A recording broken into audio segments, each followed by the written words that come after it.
Hi കുട്ടി കൂട്ടുകാരെ, എല്ലാവർക്കും സുഖം തന്നെയല്ലേ? നമുക്കിന്നൊരു കുഞ്ഞു കഥ കേട്ടാലോ?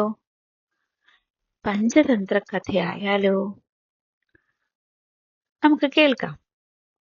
സിംഹവും എലിയും, അതാണ് നമ്മുടെ കഥയുടെ പേര്. അപ്പൊ നമ്മൾ ഇന്ന് ഒരു സിംഹത്തെ പറ്റിയും എലിയെ പറ്റിയുമാണ് പറയാൻ പോകുന്നത്. കേട്ടോ? പറയട്ടെ. ഒരു കാലത്ത് ഒരു വലിയ കാട്ടിൽ ഒരു സിംഹം താമസിച്ചിരുന്നു. ഒരു ദിവസം അത് വൃക്ഷത്തിന് കീഴിൽ ഉറങ്ങിക്കിടക്കുകയായിരുന്നു. അപ്പോൾ ഒരു കുഞ്ഞു എലി കളിച്ചുകൊണ്ട് സിംഹത്തിന്റെ ശരീരത്തിലേക്ക് കയറി. സിംഹം കോപത്തോടെ ഉണർന്ന് എലിയെ പിടിച്ചു.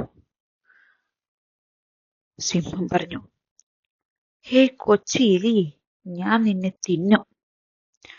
അപ്പൊ എലി പറഞ്ഞു, അയ്യോ മഹാരാജാവേ, ദയവായി എന്നെ വിടൂ. ഒരു ദിവസം ഞാൻ നിങ്ങളെ സഹായിക്കും.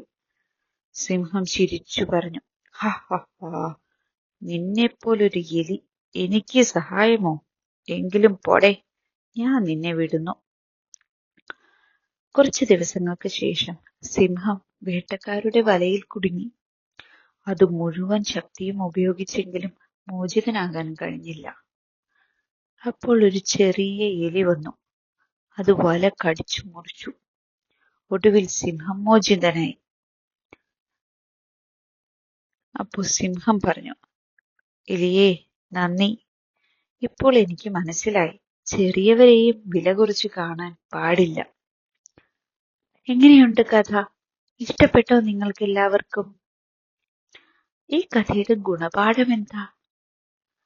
എത്ര ചെറിയവരായാലും അവർക്കും വലിയൊരു സഹായം ചെയ്യാനാകും, അല്ലേ? അപ്പൊ ആരെയും വില കുറച്ച് കാണരുത്, കേട്ടോ? ഇന്ന് ഇത് മതിയല്ലേ?